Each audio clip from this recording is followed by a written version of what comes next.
Bonsoir à toutes et à tous et merci à vous de nous rejoindre pour cette nouvelle édition de votre journal de 22 h. Voici les principaux titres. Cérémonie de signature donc entre le ministère de l'Éducation nationale et l'UNICEF et la JICA pour le projet sur l'amélioration des conditions de l'éducation. Et en Chine, une importante explosion meurtrière donc, a eu lieu dans une usine chimique. Bonsoir à tous et merci à vous de nous rejoindre. Le ministre de la Défense chargé de relations avec le Parlement, Ali Hassan Bahdoun, a reçu hier la visite de travail du sous-secrétaire d'État de la Marine des États-Unis, Thomas Modly, accompagné de l'ambassadeur des États-Unis à Djibouti, Larry André. La rencontre s'est déroulée en présence du général Taher Ali Mohamed, chef d'état-major de la Défense, et du commandant de la Marine nationale djiboutienne, le lieutenant-colonel Ahmed Daher, ainsi que du conseiller du ministre. Et donc, au cours de cette rencontre, le ministre de la Défense, Ali Hassan Bahdoun, a salué les liens historiques et la relation privilégiée entre Djibouti et les États-Unis tout au long de ces dernières années. Le ministre s'est ensuite dit heureux de fier donc des relations et fier des relations de coopération entre Djibouti et les États-Unis, et par ailleurs a rappelé que Djibouti et les États-Unis sont des partenaires dans la lutte contre le terrorisme et a exprimé son désir de renforcer les relations entre les deux pays. L'Agence nationale des personnes handicapées a accueilli dans le cadre du partenariat et de l'appui de la mobilisation donc le professeur Armougon Parsouramen, président fondateur de la Global Rainbow Foundation en mission d'observation à Djibouti du 17 au 20 mars. Cette mission d'observation intervient dans le cadre donc de l'accompagnement et de l'expertise à apporter concernant la prise en charge des personnes en situation d'handicap.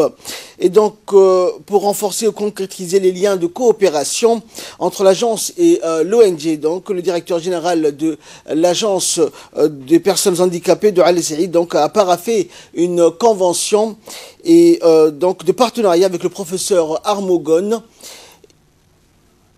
Mercredi, donc, en présence du ministre de l'Intérieur et du chef de la mission de l'OIM à Djibouti, Lalini Verasamy, dans la salle de réunion de l'agence. Le directeur général de l'agence des personnes handicapées a indiqué que cette convention et les domaines de coopération seront identifiés conjointement.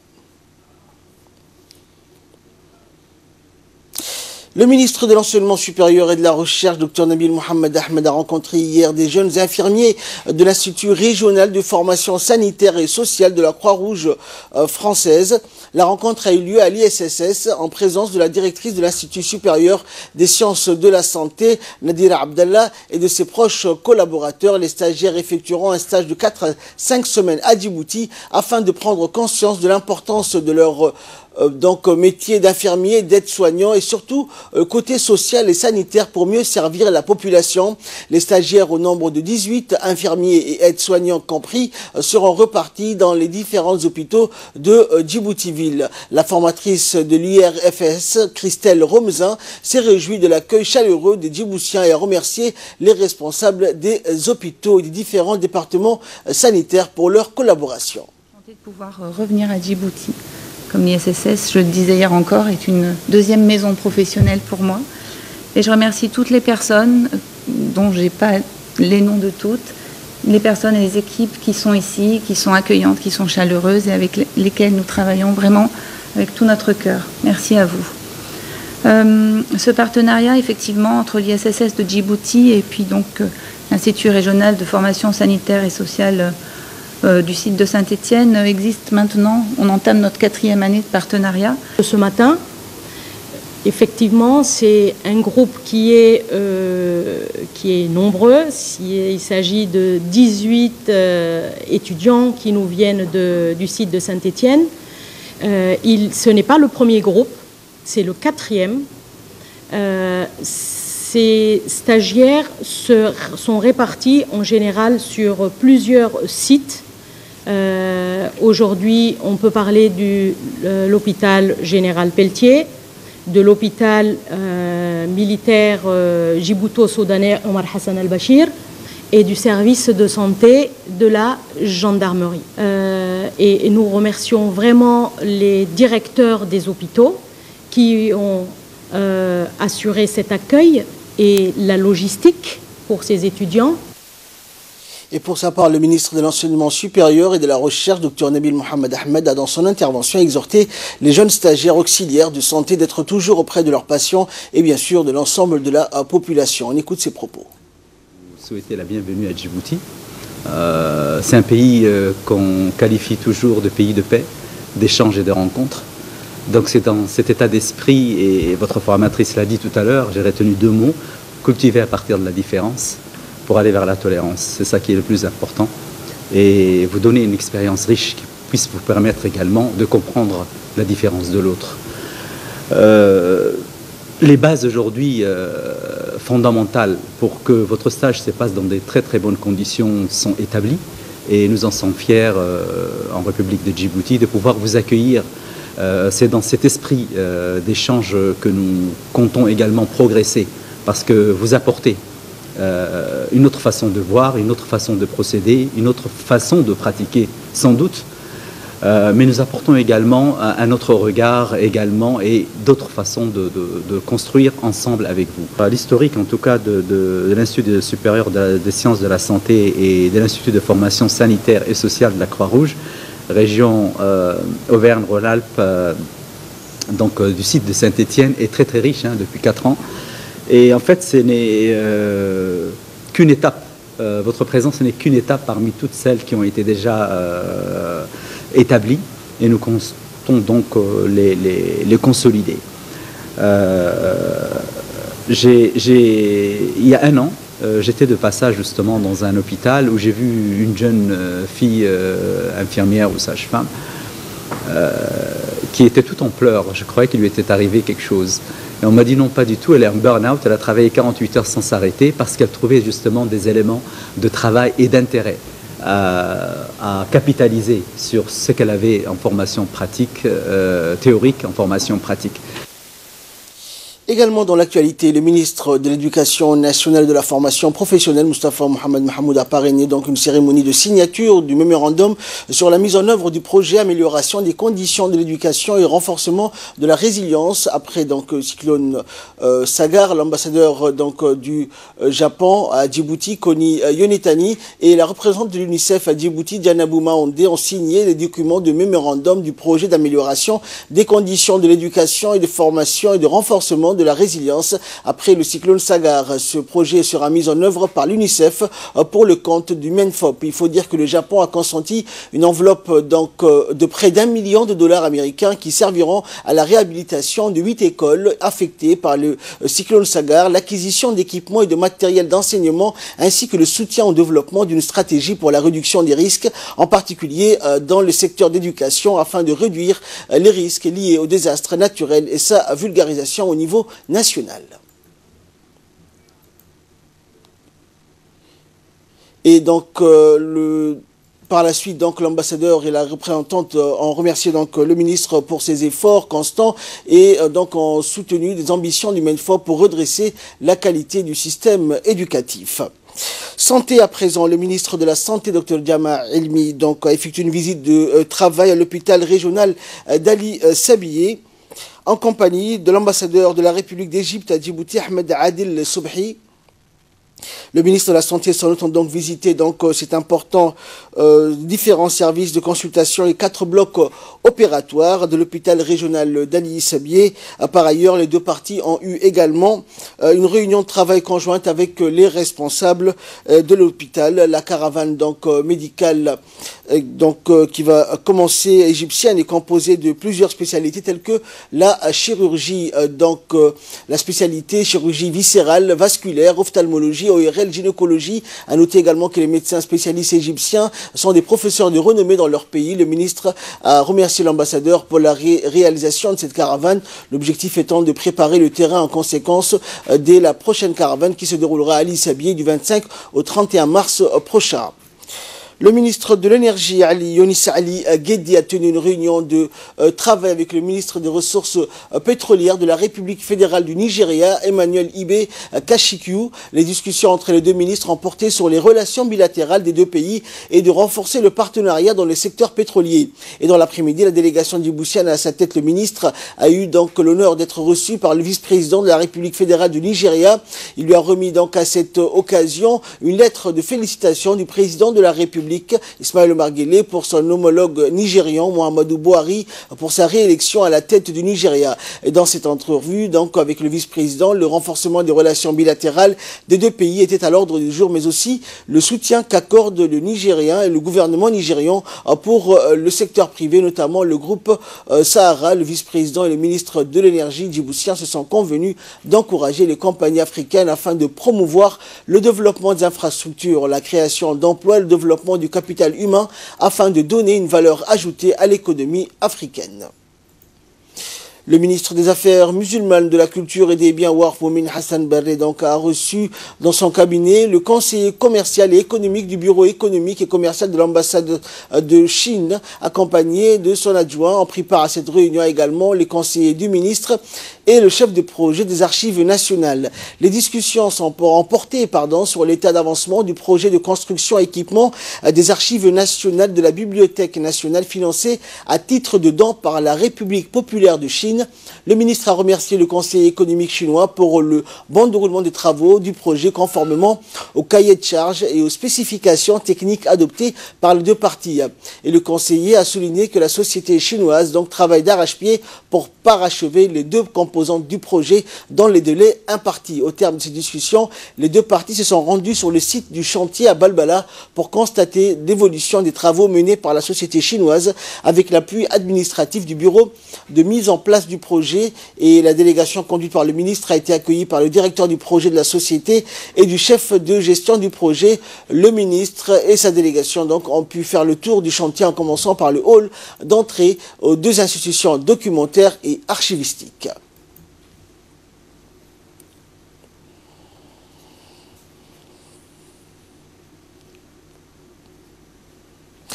Sous l'égide du ministère de l'Agriculture, de l'eau, de la pêche et de l'élevage chargé des ressources halieutiques, organisé donc en Pompage de Djibouti la célébration du 70e anniversaire du service public de l'ONEAD. Une cérémonie donc importante qui rappelle l'histoire de la création du service public de l'ONEAD qui a été créé en 1949, qui était auparavant une institution privée qui appartenait à deux personnes privées. Donc, et la cérémonie était composée par des explications photographiques et des experts de la production et des anciens lieux du pompage qui alimentent jusqu'à ce jour le grand public. L'objectif étant de mettre donc en avant et de rendre hommage au parcours que l'ONEAD a réalisé donc durant ses 70 ans d'existence et de mieux informer le public de tous les services qu'elle occupe depuis déjà 70 années. L'ONEAD donc est une institution publique des prestations de services qui existe depuis l'âge de la création de la ville de Djibouti. La cérémonie a été présidée par le ministre de l'Agriculture, Mohamed Ahmed Awali.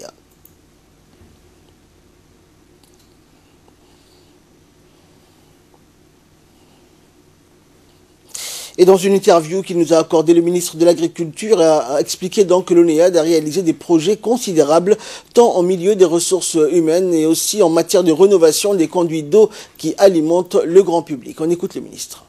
C'est un privilège d'assister aujourd'hui à la célébration de la Journée internationale de l'eau, le 22 mars. Pour ce qui concerne Djibouti, ça coïncide avec le 70e anniversaire de l'ONEAD. L'ONEAD s'appelait à l'époque Entreprise d'eau, appartenant à deux personnes, du Charpie et du Vernier. Ensuite, ils ont cédé une année après à la Régie des eaux. La Régie des eaux est devenue l'ONEAD.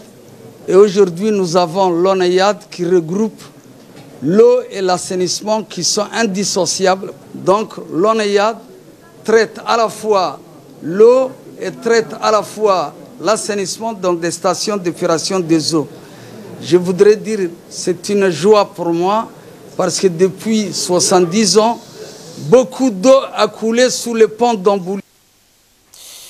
Dans le cadre donc des activités de surveillance des plages, les gardes-côtes djiboutiens ont installé une zone de protection pour la baignade existant déjà sur les plages du Héron et de la Siesta, les plus fréquentées donc par la population et touristes qui s'inscrivent dans l'opération Zéro mort par noyade lancée par les gardes-côtes djiboutiens. En effet, la période de chaleur qui correspondant donc à l'été est souvent l'occasion de baignade et d'activités nautiques.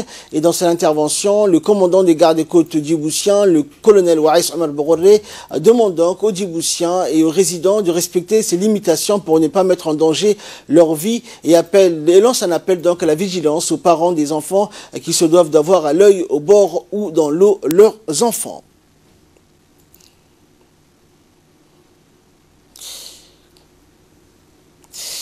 Et enfin donc, pour clore l'actualité nationale, à l'occasion de la journée mondiale de l'eau, l'agence régionale de l'Office national de l'eau de l'assainissement de Djibouti, branche Ali Sabié, a organisé hier, en collaboration avec le lycée Aré, une journée de visite guidée donc de ces stations de traitement d'eau Ali Sabié au bénéfice des élèves du lycée d'Ali Sabié. Les élèves accompagnés de leurs responsables et enseignants se sont rendus à l'usine de traitement d'eau appelée Iljano, ainsi que le réservoir d'eau installé à Ali Sabié. Au cours de cette visite, les jeunes ont bien donc observé et découvert les fonctionnements de l'usine de traitement de l'eau et la ville d'Ali Sabié ont discuté avec les techniciens de l'agence de l'eau d'Ali Sabié qui leur ont permis donc de faire comprendre aux élèves l'importance de l'eau qui coule et qui est prélevée, traitée et distribuée. On prit part à la journée dédiée à l'eau donc en outre de responsables de l'agence régionale de l'Office de l'eau de l'assainissement de Djibouti, branche Ali Sabié, le chef de la brigade de la gendarmerie d'Ali Sabié, ainsi qu'une représentante donc du Parlement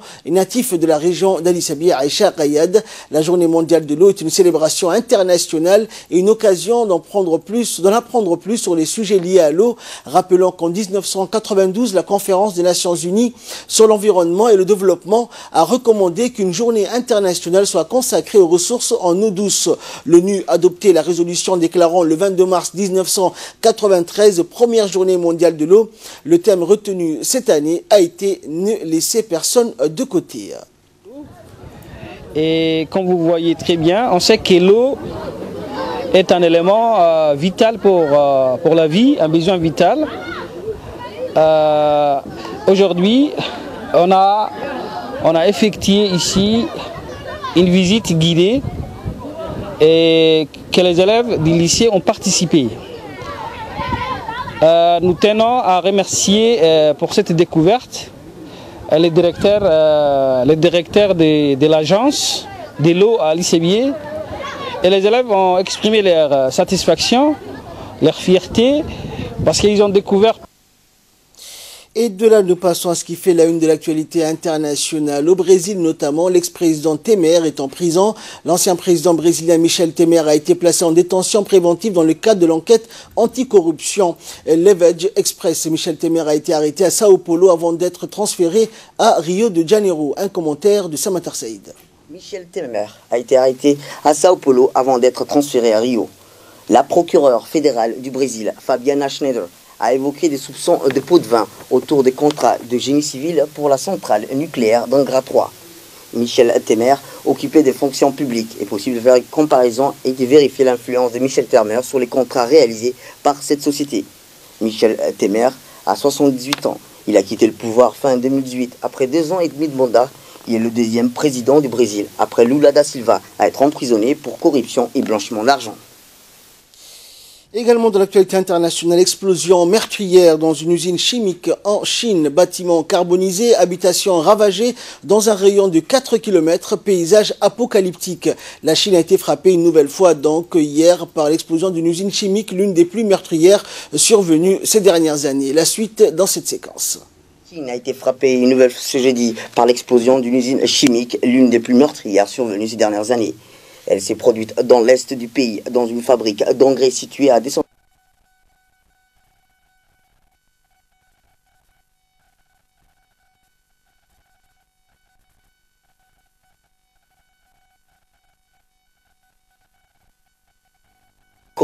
Par ailleurs, 600 personnes ont été placées sous surveillance médicale. Une enquête a été ouverte pour déterminer les causes de ces drames. Les autorités ont également indiqué avoir procédé à des